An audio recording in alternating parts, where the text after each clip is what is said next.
接下来有请本次大会钻石赞助商博士智能驾控中国区总裁吴永桥。Welcome 吴永桥。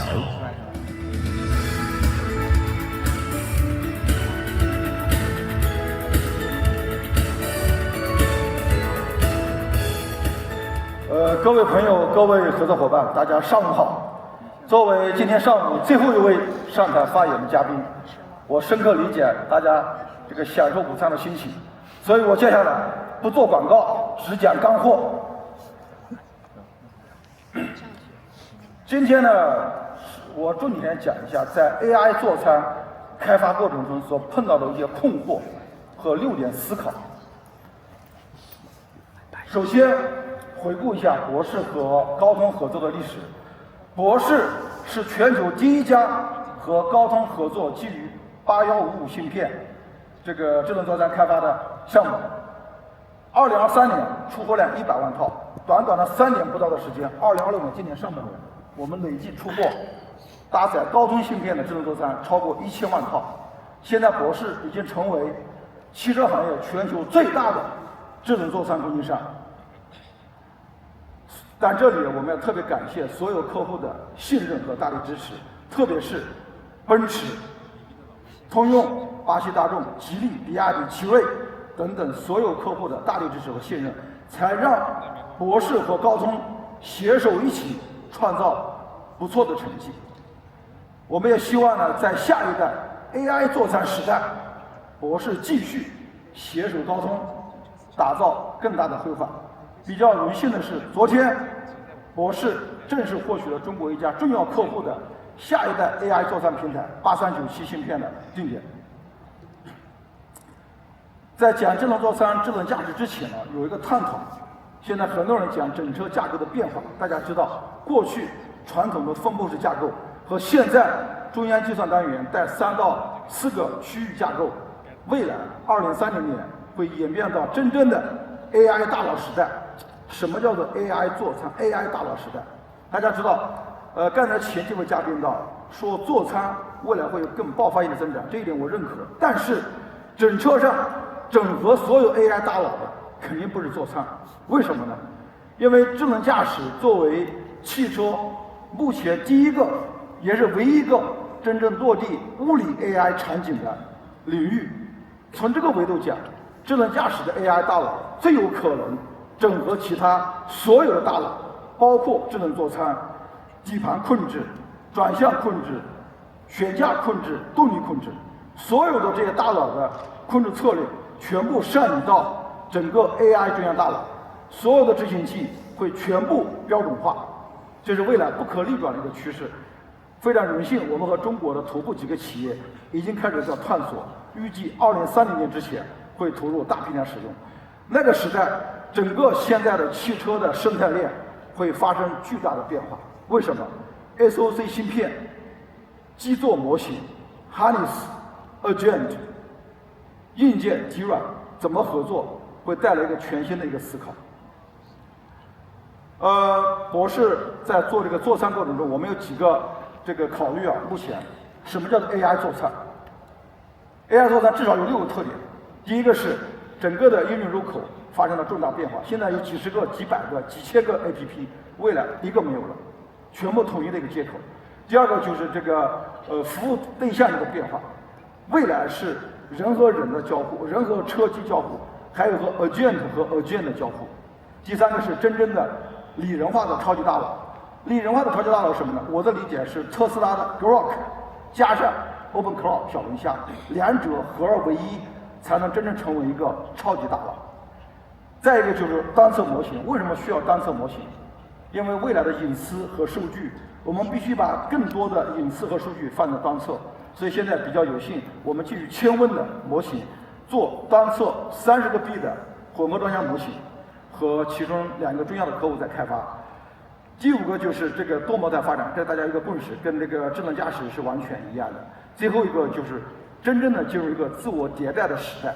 但这个可能是要差不多要2年时间才能实现。接下来我说一下这个到了一个真正的 AI 座餐时代之后，大家可以看一下，我们现在传统的供应商包括今天上台的所有的供应商到底干什么？其实我有时候比较焦虑，主机厂可能是定义整个汽车，但是整个的高通提供8797、8397这个 AI 芯片，中央预控、博世这样的传统的供应商来做底软、硬件、中间件、基座模型。如果这个公司每年的利润达不到1000亿人民币，它是很难有能力去做基座大模型。所以在我看来，在整个中国或者整个全球，没有几家能够做真正的基座大模型的开发。博世现在已经开始在做 Harness 驱动调度工具和主机厂在一起，包括智能化软件 AI 件。所以未来真正进入 AI 座舱时代，我们和很多主机厂在重新定义整个的行业生态的分工和合作，和现在完全不一样。接下来我会重点跟大家分享一下我们在和主机厂开发 AI 座舱所遇到的6个困惑和未来的一个展望。第一个，很多人刚才讲，我的座舱成为我的灵魂伴侣，比如说这个下个月，这个你开车的时候突然座舱提醒你说，下个月3号是你夫人的生日，你夫人最近看上了一款最新款的爱马仕的包，请你准备一下，在什么地方价格比较便宜。虽然这个是很贴心灵魂的伴侣，但是涉及到个人隐私，怎么样既能成为灵魂的伴侣，又能够保证你的隐私和数据安全，这个是我们现在和主机厂包括国家相关机构部门跟我们调研打了一个很大的挑战，怎么做一个平衡一个取舍。所以我们现在目前的想法是更大模型更大算力部署在当侧。第二个就是大模型上车，所有的这种算力的堆砌啊，实际上是一个噱头。包括现在我们在智能驾驶用的是200 TOPS 系数算力，100 TOPS 这个稠密算力，做的性能可能比很多2000 TOPS、3000 TOPS 性能还要好很多。包括座舱也一样，座舱怎么样把用户高频使用的场景和日常最喜欢用的一些场景，大模型打造好，装上车可能消耗就300-400 TOPS， 并不需要2000 TOPS、3000 TOPS， 短期之内。所以怎么打造高性价比，是目前的一个主流的一个方式。第三个，这是我一直倡导的。现在虽然很多人讲 AI 座舱，但是 AI 座舱什么时候才能呈现爆发性的增长？只有在 L3 落地之后。为什么呢？因为现在的 AI 座舱、智能座舱，其实实际上更多的分散驾驶员的注意力，做得非常炫酷，非常好。怎么样是让 AI 座舱发挥它最大的潜力，更好的绚丽的性能，让用户去享受？必须这个驾驶员脱手脱眼，甚至脱心。做不到脱手脱眼， AI 座舱很难迎来爆发性的增长。第四个就是很多人讲我在车机上座舱上怎么来实现订阅化，我也收费，像手机收费一样。后来我们发现这可能短期之内是一个伪命题。为什么呢？手机是24小时陪伴你，你所有的生活助理可以依赖手机，但是一个人每天开车就几个小时，你不可能在车上我订午餐、订电影票、买家具、出去旅行、订酒店。几乎我很少发现我们的用户非要在车上去完成整个旅行计划，整个的订餐、订电影院，实际的场景使用率极低。所以我们现在跟用户也在跟客户也在思考，我们怎么打造这个订阅模式，也是一个困惑的问题。第五个就是刚才很多嘉宾讲过了，现在我们需要更大模型的参数量部署在更大算力上面。更大算力它需要一个更高带宽的存储芯片，意味着成本非常之高，这个就是一个不可能的三角。我们怎么实现这个不可能三角把它平衡化了？现在我和我们的大算力芯片供应商，包括 DDR 芯片供应商，我们在探索下一代 DDR6、DDR6 在同样成本之下能够承载更大参数量的模型，而且未来的这个大模型的这个能量密度的提升，特别是算法优化的提升，能够降低对于存储带宽的依赖，这样才是更好的解决这个不可能三角的一个平衡。最后一个，我认为是最重要的一个，现在很多人探讨都说我要做 AI 座舱，我未来我的车10万20万必须做 AI 座舱，但是他忽略了一个问题，因为我们在开发过程中发现了所有的大模型都有幻觉，在于这个大语言模型，比如你搜索一些 APP， 它进展它虽然不知道，它进展是一本正经的胡说八道，看上去逻辑很强，实际上是幻觉。这个在汽车上会带来什么问题呢？比如说你在深夜高速公路上下着大雨，突然天窗打开了，车窗打开了，怎么办？所以怎么样控制这个大语模型的幻觉在车上带来的这种可能安全性的隐患？我们要打造一个非常好的哈里斯。现在博士和几个头部的主机厂在研究，因为哈里斯相当于一个马具一样，因为大模型是不可解释、不可预测、不可判断的，怎么样驾驭这一头烈马，让它按照我们的意图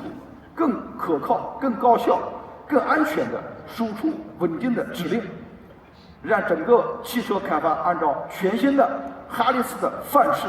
来开发我们的 AI 座舱。我认为是所有的主机厂、所有的体验网供应商在量产 AI 座舱必须跨越的一道隐性门槛，否则大模型上车带来的 AI 座舱会带来更多的安全隐患。好，说完这个智能座舱之后，我快速介绍一下这个博士怎么布局这个一段式多端的高价支架。因为我2年半前加入这个博士做智能驾驶，很多人讲国际化企业怎么做得好智能驾驶？这个 Global Tier 1你是没有任何机会做好智能驾驶的。但是我们通过2年半的实践，我非常自豪地讲，所有的企业只要你找到可靠的途径，实现模式范式的突破，一定能带来质的飞跃。在2年半前，说实在话，我们的智驾水平非常一般。但是今天，我们和我们的合作伙伴文远一起联手打造的这叫做一段式端到端的高阶智驾方案，实现了5次中国智驾大赛第1名，温州、台州、金华、芜湖、合肥，全场景路线，乡村小道、高速公路这个菜市场，全程领接管，5次第1名。为什么实现的呢？因为它引入了一个全新模式的突破，所以要感谢 AI 大模型时代，能够让我们有机会学习、追赶、超越我们优秀的同行。今天我可以很骄傲地讲，从模型范式和算法水平这2个维度讲，我们这套方案在中国区处于绝对领先的地位。我这儿放一个很短的视频啊，大家可以看一下这比赛的视频。这个视频是什么呢？是我们的车进入小区的时候，栏杆抬起来了，突然一个外卖小哥穿进去了，把这栏杆又下来了。所有的别的支架车辆一定会卡住，要么停止，要么退出。看看我们的表现，我们会识别到之后再倒车，重新识别，再进出，创造了一个不可能变成的可能。哎，这好像，哦，这视频估计放不了了。这个但是也算一个智驾的比较惊艳的表现了。这一块刚才大家讲过了，很多人问，到底是智能驾驶下一个阶段到底走向何方？实践模型 VLA 还是这个更新的一个名词？在我看来啊，实践模型和 VLA 它本身并不矛盾。为什么呢？物理模型是精准的识别周边的物理事件，实际上它的本质就是一个高精度的 OCC。VLA 是一个可以推理能力，第二个实现人机交互最好的一个技术。所以未来这2者一定是融合在一起。所以我的判断，在可以预见的未来，比如说5年之内，一定是实践模型加 VLA 相互结合，成为5年之内高阶智能驾驶的中举的一个技术路线方向。但是，随着头部企业逐步的技术的趋同，因为所有的优秀的智驾企业都会走向同一套范式、同一个架构、同一套大模型。这个之外，什么样的东西才能够更好的做出差异化，更好的让我们这个支架方案做出更好的优势？就是这个数据体系和算力底座的建设。我们的团队做了一些探索，在用实践模型生成 AI 的场景。什么叫场景？因为现在我们的平时采集数据车辆非常复杂，成本很贵，而且特别有的特殊的场景，一辈子都碰不到的极端危险的场景，你无法采集的。第二个也是极其危险的，怎么办？我们通过实践模型去生成这样一个极端工况的路线，同时把我们积累30多年的功能安全融入到这个极端危险的场景当中，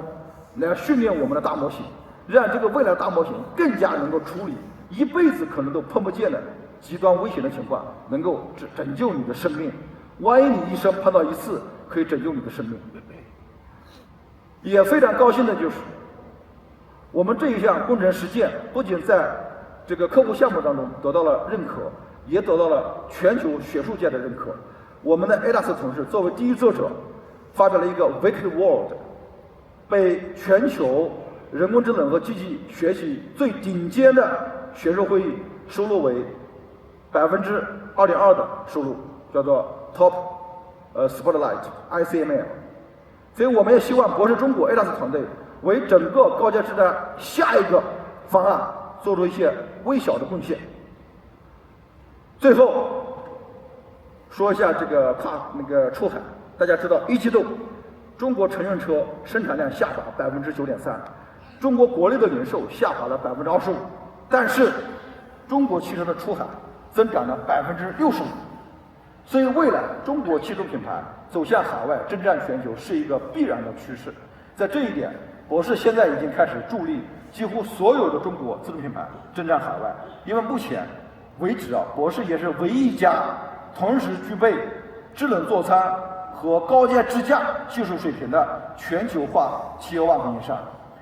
博士在全球60几个国家有500多个基地，来助力中国的所有的企业走向海外征战全球，符合所有国家的法规和合规。最后我想说的是，博士的目标是跨域融合，拓展全球，真正实现博士无间。谢谢大家。2026高通汽车技术与合作峰会主论坛到此结束，请移步至1楼太湖厅 A 享用午餐。